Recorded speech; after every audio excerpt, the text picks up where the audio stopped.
Now, the global tourism industry ground to a virtual standstill. In the immediate aftermath of the COVID-19 pandemic, countries that heavily relied on tourism as a major part of their economy grappled with the loss of revenue. The island nation of Sri Lanka was particularly hard hit. In the year 2019, tourism contributed to nearly about 12% of its GDP and employed almost about 11% of the Sri Lankan workforce. But with vaccinations picking up, Sri Lanka is now again trying to position itself as a major hub of tourism in Asia. Now, in a world that is still grappling with sporadic spurts of COVID-19 infections in different parts of the world, resuscitating the tourism industry is not going to be an easy task. And to tell us as to how Sri Lanka intends to attract international tourists, while at the same time ensuring that COVID-19 does not rear up its head again on the island nation, we're joined by Ms. Kimarli Fernando, the Chairperson of the Sri Lankan Tourism Development Authority. Ms. Fernando, thank you very much indeed for joining us on this broadcast on WION.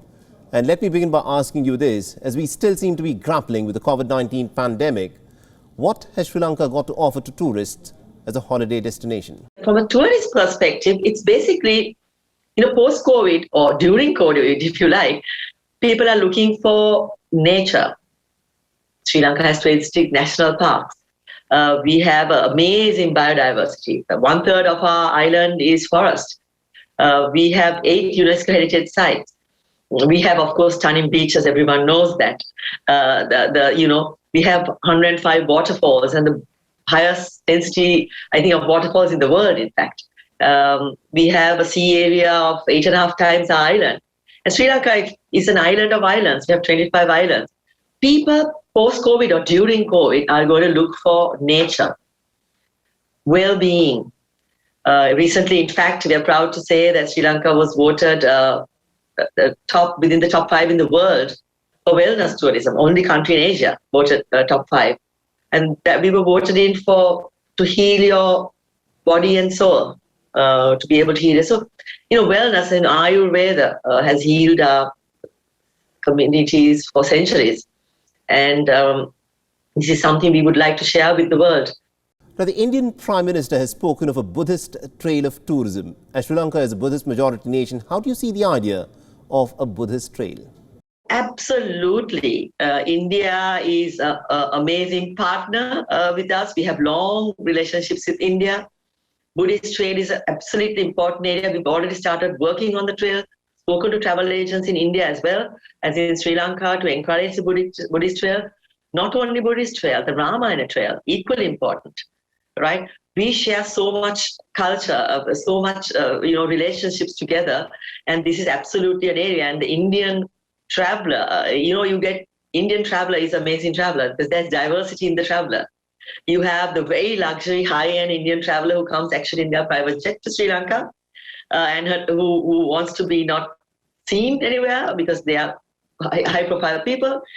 And then there is another who come a lot with families, and Sri Lanka is a destination for families. It's safe. It's everything a young family needs is available. And of course, the Indian tourist looks a lot for the weddings. A lot of Indian travelers come to Sri Lanka to make memorable weddings, even during COVID, I have to say. And this is something that we enjoy arranging memorable weddings for the Indian traveler. Now, with the COVID-19 infections resurfacing in certain regions around the world, can people really travel with the same carefree manner as they did before 2019? You know something? We are social beings. I have been traveling for the last 5 weeks. So I've gone all over the world, in Europe, actually. So people are traveling and it's getting back. And I think we've learned to live with it. I think vaccinations has played a key role. From India perspective, of course, there are several flights. Connectivity is amazing between India and Sri Lanka. And I think, so people are traveling and I think people are now getting used to it, that they've got to live with it. And I think more and more travelers are making their plans for December. And actually in Sri Lanka, some of the hotels are already full for this December. And I believe that it's really positive. And, because we never went for mass-scale tourism, and our tourism was, the height of tourism was 2.3 million only. If you look at the other countries in Asia, they had 40 million, 38 million, 50 million tourists. We never went for that. And we really honestly don't want to go for that. We want to keep our island unique, the experience unique. and where you can connect with our community as well. So we don't see a big issue, and I think gradually, we'll have ups and downs. Not that I'm naive, I know we'll have ups and downs, and we go through cycles. I think Europe went through a spin, and then India went through its spin, and then it goes around in cycles. And but Sri Lanka is proud. We are proud to say that our vaccination drive is one of the best in the world. Seeing the vaccination politics, if you like, globally. Sri Lanka is a small island. We have Covishield, we have Pfizer, we have Moderna, we have Sputnik, we have Sinopharm, we have every single vaccine available in the world. We have every single vaccinations. And in fact, now we are giving tourists who are arriving to Sri Lanka who want to be vaccinated as well. We are giving the vaccination as well to them. So yeah, it's for Sri Lanka, it's exciting times. And I think that honestly, I think that Sri Lanka truly is blessed, and Sri Lanka has everything post-COVID or during COVID a traveler is looking for. But also, how badly has the Sri Lankan tourism been hit by the pandemic? We started recovering. So height of tourism in 2018, we had 190,000 tourists a month. Just to give you an idea, 190,000 tourists a month to make the 2.3 million. So now we are getting 20,000, 40, 30,000 like that. So personally, what I would look for is to reach 100,000, half. That's our target, right? Reach 1 million tourists next year. That would be pretty amazing if you can achieve half of our best year. And so that's our target, and we'll work at it.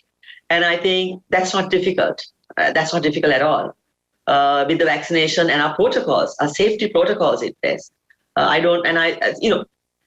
If you want to go to Asia and you want a place to go which is compact, which has amazing experiences, which is absolutely authentic, Sri Lanka is everything what Asia has to offer in a very compact destination, and I'm really positive. The vaccination has been crucial for the economy to reopen. How successful has Sri Lanka been in vaccinating its population? Sri Lanka has had a successful vaccination program. On the 21.9 million citizens, we have actually vaccinated 71%. Total population fully vaccinated is about 62%.